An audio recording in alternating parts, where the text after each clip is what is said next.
Wife of 12 years decided to throw it all out of the window for a new joinee at her work because he made her feel young and free again, unlike me, so I filed for a divorce, but now karma is hitting her like a truck for it all because now this guy is making allegations against her for settlement money and the entire company wants her to step down from her position, so she's reaching out to me to come and testify to prove her character.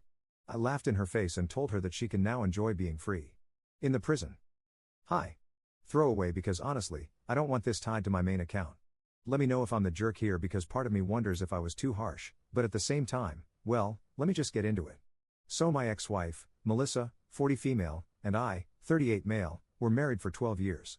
At one point, I thought we had a pretty solid relationship. We met young, built our careers, and supported each other through all the ups and downs of adult life. Things were stable, or at least I thought they were. Looking back, maybe stable was part of the problem for her. Around year 10, I started noticing Melissa pulling away. She became distant. She was always glued to her phone and was generally less engaged at home. When I brought it up, she'd brush it off saying work was just hectic. I wanted to believe her because, hey, we all have rough patches, but it turns out the hectic work was less about spreadsheets and more about Shane, 23 male, a new hire at her job. Shane was the kind of person who walked into a room and made sure everyone noticed him. He was outgoing, flashy, and confident, and apparently, he made Melissa feel young and free again, or at least that's what she told me when she finally admitted to the affair. She said our life together had gotten too routine and that she was done feeling old. She wanted a divorce so she could pursue this connection with Shane. She said he made her feel alive again. I felt like I'd been punched in the stomach. At first, I was devastated. I thought maybe I could fight for our marriage, but when I saw how smug she was about it, I realized I wasn't mourning her. I was mourning the life I thought we had. So I filed for divorce, I got a decent settlement, packed up my stuff, and moved into a smaller place across town. It wasn't easy, but I was determined to start over. The divorce was a long, messy process, but when it was finalized, I felt like I could finally breathe again. For the record, the divorce wasn't messy because I refused to let it be. I just wanted to move on, even though it was hard at first. I had to let go of the woman I thought I knew. I leaned on friends and family, picked up some new hobbies, and threw myself into my work. Slowly but surely, I found my footing. Fast forward about 6 months after the divorce was finalized, and I started hearing bits and pieces about Melissa and Shane through mutual acquaintances. I wasn't seeking out info, but when you have a few common friends, you end up hearing things. At first, it seemed like Melissa was living her dream life with Shane. Fancy vacations, a new car, and constant social media posts about how in love they were. Whatever. Good for her. But then the tone shifted. A friend mentioned at a get-together that Shane had filed some kind of formal complaint at work. Apparently, he accused Melissa of being manipulative and pressuring him into the relationship. He also claimed she was using company funds for personal expenses like the gifts and trips she'd showered him with. I'll admit it, I laughed, not because I think harassment or manipulation is funny, of course not, but the sheer irony of it all. That was something else. Here was Melissa, who had thrown away our marriage because I wasn't fun enough, now dealing with a mess of her own making. But hearing all that also made me feel something. On the one hand, I wasn't exactly shocked. Melissa was always pretty smooth at work, and I could see how she might cross professional lines when it came to impressing Shane. On the other hand, I had to remind myself to stay out of it. Her choices weren't my responsibility anymore. But the gossip didn't stop there. It turns out the company wasn't taking the allegations lightly. HR was involved, and there was talk that Melissa might be asked to step down. She'd always been this golden girl at work, top performer, big promotions, the works. For someone who built her entire identity around her career, I imagine that must have been a huge blow. And honestly, I felt kind of vindicated, like finally, she had to face some consequences for abandoning our marriage. Then, out of nowhere, Melissa reached out to me 3 days ago. She called, texted, and even sent a long email all asking for the same thing. She wanted me to testify as a character witness. She said my support would prove she wasn't the kind of person Shane was accusing her of being. I'm not even going to sugarcoat it. This request made me laugh. The audacity. Here's a woman who broke our marriage because I wasn't exciting enough. She threw me away for someone shiny and new, and now she wanted me to vouch for her? Absolutely not. I told her she made her bed and could lie in it. She then tried to guilt-trip me by saying that I was the only one who could help her. She painted Shane as a liar and a gold digger and swore the allegations were all false. But you know what? That wasn't my problem. I laughed and hung up. I know some people might think I should have helped her out for the sake of our past, but here's the thing.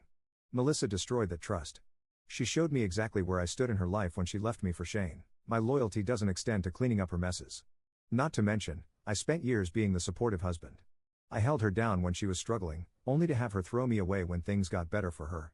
She didn't care about me when she was chasing her young and free fantasy. Why should I care about her now that it's all blowing up in her face? I don't think Shane's some innocent angel in all this. He knew she was married when they started their relationship. But if he's holding her accountable for things she actually did, that's not my problem. Melissa made her choices. She chose to betray me, and now karma's holding her accountable. I told her as much before. I blocked her number. I'm not proud of laughing in her face, but it felt cathartic in the moment. After everything she put me through, it felt good to stand up for myself and say no without feeling guilty. Now I'm sitting back and watching karma do its thing. Word is the allegations might lead to legal trouble for Melissa. If that's true, then all I can say is, play stupid games, win stupid prizes. I guess Melissa can finally enjoy that freedom she wanted so badly, even if it's behind bars. Then again, I'm writing here for a reason. Like I mentioned, it's been 3 days, and I'm starting to feel a little bad about how I handled the whole situation. So am I the jerk for refusing to help my ex when she's clearly struggling? Part of me wonders if I should have taken the high road, but, honestly, I think I'm done sacrificing my peace for someone who wouldn't do the same for me. Update 1. Hi again. I didn't think I'd be back with an update, but here we are. It's been about a month since my original post, and let's just say things have escalated for my ex-wife, Melissa. I've gotten a lot of support from you all. Thank you, seriously. And reading your responses helped me stand firm when Melissa came crawling back again. So after my last post, I didn't think much about Melissa's situation. I've been focusing on my own life and, honestly, the little updates I got through mutual friends were more like background noise. But then the background noise turned into something much bigger. Apparently, Melissa's company placed her on indefinite suspension. She's no longer allowed to go into the office while they investigate Shane's complaints. HR is taking everything seriously, especially because Shane's allegations involve potential misuse of company funds. And from what I've heard, there's evidence that Melissa used the company card to buy gifts and pay for trips with Shane. But that's not even the worst part. Shane has now gone to the police with a formal complaint. He's accusing Melissa of coercing him into their relationship and creating a toxic environment at work. According to mutual friends, Shane claims that Melissa abused her position of power to manipulate him, which then made it hard for him to say no to her advances. To be clear, I don't know if all of his claims are true. I wasn't there, and I've got no interest in playing detective. But what I do know is that Melissa put herself in this position.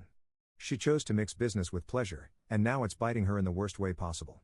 Anyway, back to how I got involved again against my will. A few days after I heard about the police complaint, Melissa reached out to me, and this time she didn't just want me to be a character witness for her job. She wanted me to back her up for the potential criminal charges that Shane is pushing. The nerve of this woman is truly something else. She went on and on about how I'm the only person who can help her out. She said I could testify that she's not the abusive type and that she's always been a good wife. The irony, right? The same woman who threw me away for another man now wants me to save her skin. I know some people might think I'm being petty, but trust me, I'm not. I gave that woman 12 years of my life. I was loyal and supportive and tried my best to build a good life with her. She didn't just cheat on me, she disrespected me in the most public way possible and abandoned our marriage for someone shiny and new. And now that her world is crumbling, I'm supposed to swoop in and play hero? Absolutely not. So I told her no again, and this time I made it clear there's no point in asking me ever again. She doesn't deserve my help, and honestly, I don't owe her anything. If I supported her, I'd be lying not just to the courts but to myself. Melissa wasn't a good wife in the end, and I refused to pretend otherwise. She tried to guilt-trip me, of course. She said she's scared of what could happen if this goes to trial. She swore Shane was lying to make himself look better and to secure a financial settlement. But here's the thing, none of that matters to me anymore. Whether she's innocent or guilty isn't my business. What matters is that she burned her bridge with me the moment she chose Shane over our marriage. I stuck to my decision, and I don't feel bad about it. If anything, I feel relieved. For the first time in years, I'm fully putting myself first. That said, this whole situation has been a real eye-opener. Mutual friends have told me that Melissa's family is starting to distance themselves from her. Her parents, who were always so proud of her career, are now disappointed and don't know what to believe. Some coworkers who used to idolize her are keeping their distance too. It's like her entire world is falling apart. To be honest, I think this is karma doing its thing. Melissa built her life on appearances, being the perfect employee, the perfect wife, the perfect everything. But in reality, she was selfish and impulsive, and now the cracks are showing. As for Shane, I have no idea what his end game is. Maybe he really did feel pressured into the relationship. Maybe he's exaggerating to protect himself. Either way, I'm staying out of it. I've got no reason to get involved in their drama, and frankly, I'm too busy living my life to care about theirs.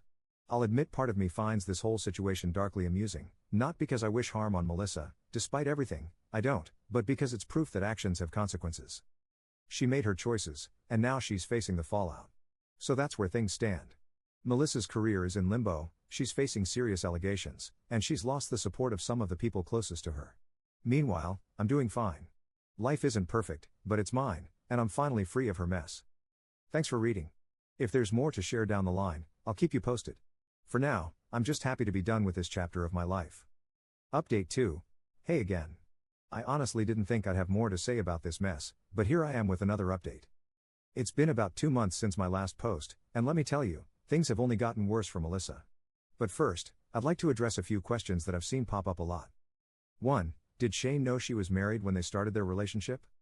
Yes, he absolutely knew. We weren't exactly secretive about being married. Melissa wore her wedding ring, and our life was all over social media. I don't think Shane cared. He's young and probably thought he was special or that their relationship was somehow different. Honestly, they both made their choices, and now they're both paying for it in their own ways. Some people also ask me if I felt sorry for him now, and no, I don't feel sorry for him. He knew Melissa was married and didn't care. I get that people make mistakes, but he chose to wreck my marriage, and now he's learning that Melissa isn't the princess he thought she was. Do I think he's lying about the accusations? Honestly, I have no clue.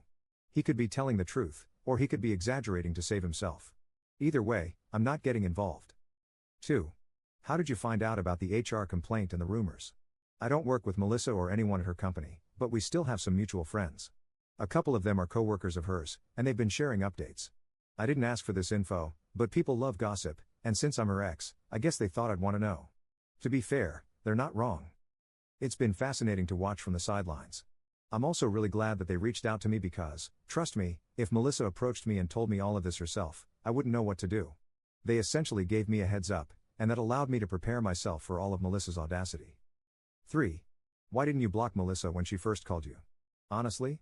Morbid curiosity. After everything she put me through, I wanted to know what she'd say.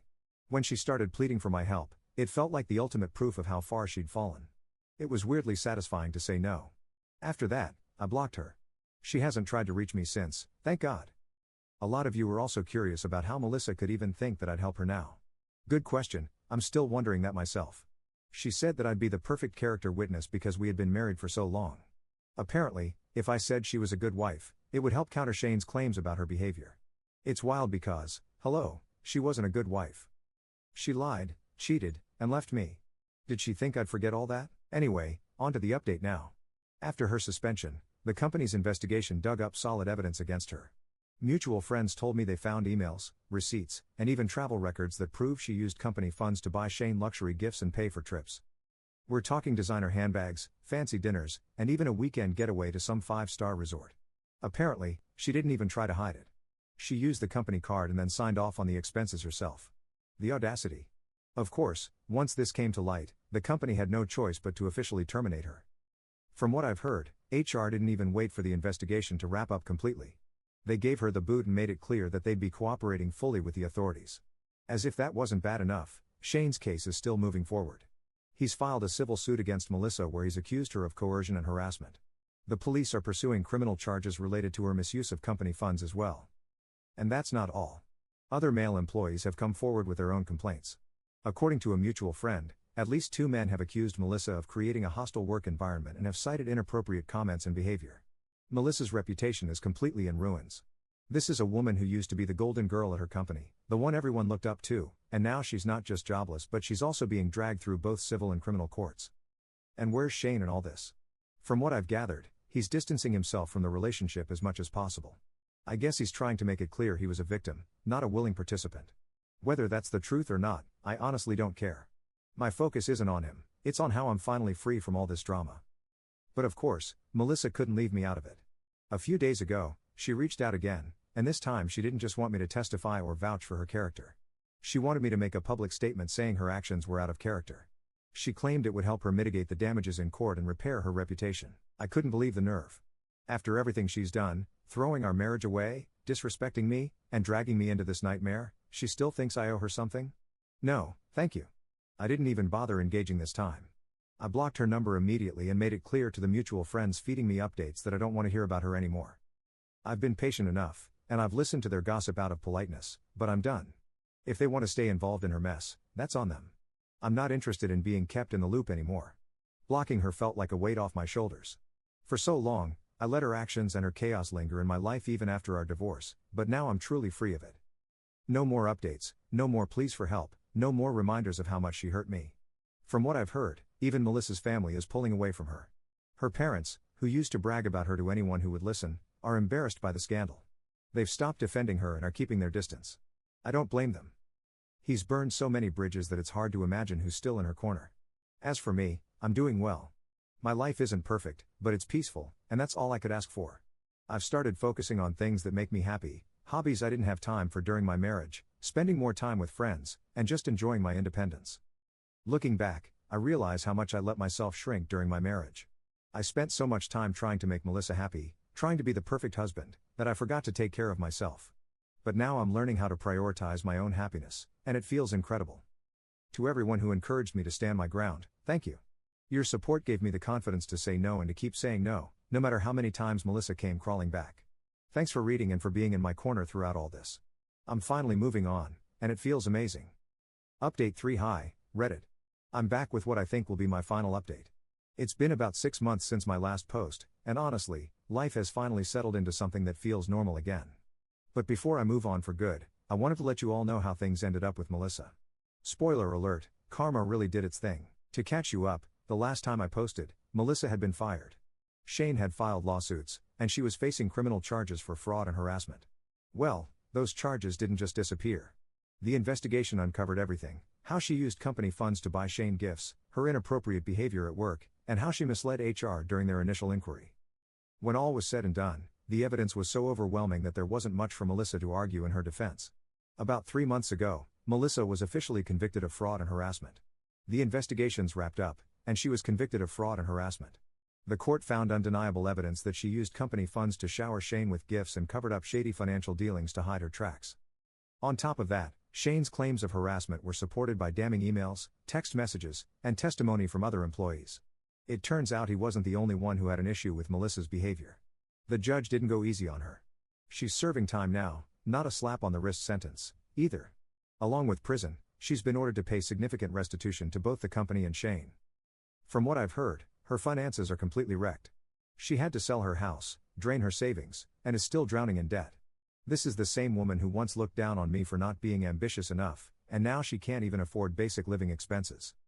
Meanwhile, Shane walked away with a hefty settlement from both the company and Melissa, and he's using the money to fund a blog where he writes about workplace misconduct and advocates for safer work environments. Honestly, I had to laugh a little when I found out. The irony of him becoming a voice for justice after he was so willing to participate in it in the first place isn't lost on me. I mean, let's not forget that he actively pursued a relationship with a married woman and didn't seem to have any issues with the shady perks while it lasted. I'm not saying his work isn't valid, but it's hard to ignore how he was part of the mess that tore my marriage apart. Still, good for him, I guess. At this point, I don't care enough to dwell on it. The important thing is that I'm free from all of it, and seeing how far Melissa has fallen since she walked out of our marriage is a reminder of how lucky I am to be out of that toxic mess. For years, I felt stuck, like I had to keep bending over backward to make her happy even when she clearly wasn't willing to do the same for me. But now I'm living for myself, and it's the most liberating feeling in the world. As for Melissa's family, they've completely cut ties with her. Her parents, who used to think the sun rose and set on their perfect daughter, are now refusing to speak to her. They've even reached out to me to apologize for how they treated me during our marriage since they were so proud of their golden daughter. They tended to put everyone else in her life down, including me. I cannot tell you how many family dinners were spent awkwardly smiling at insults thrown my way because I could never live up to Melissa. I'll admit it felt satisfying to hear them admit they were wrong, but I kept it civil. I thanked them for their apologies and politely told them that I no longer wanted any part in my old life. I'm not interested in rehashing old wounds. Even though so much of this was happening in the background, I have some good news. I've started dating someone new. I wasn't actively looking for a relationship, but I met someone through a friend, and things have been going really well. She's kind and supportive and treats me with a level of respect I honestly forgot I deserved. I'm taking things slow, but it's nice to feel appreciated again without all the drama and games. Looking back, it's almost funny how Melissa used to talk about wanting to feel young and free when she left me for Shane. Where did all that freedom get her? A ruined career, a tarnished reputation, and now a prison sentence. Meanwhile, I'm the one who's actually free from her selfishness, free from the constant emotional drain, and free to finally live my life the way I want. This whole experience has been a lesson in letting go and trusting that people who do wrong will eventually face the consequences of their actions.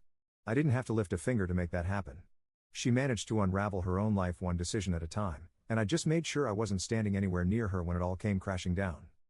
To everyone who supported me through this roller coaster, thank you. Your encouragement helped me stay firm in my boundaries and reminded me that I don't owe anything to someone who threw me away. I'm closing this chapter of my life for good now. Melissa's story might be far from over, but as far as I'm concerned, it's no longer my story to tell. My focus is on my future, and I'm excited to see where it takes me. This is the last update I plan to share. I'm closing this chapter of my life for good. Whatever happens to Melissa from here on out is her problem, not mine. She made her choices, and now she has to live with the consequences. Thank you for being in my corner. Signing off for the last time, your guy who won at life big time.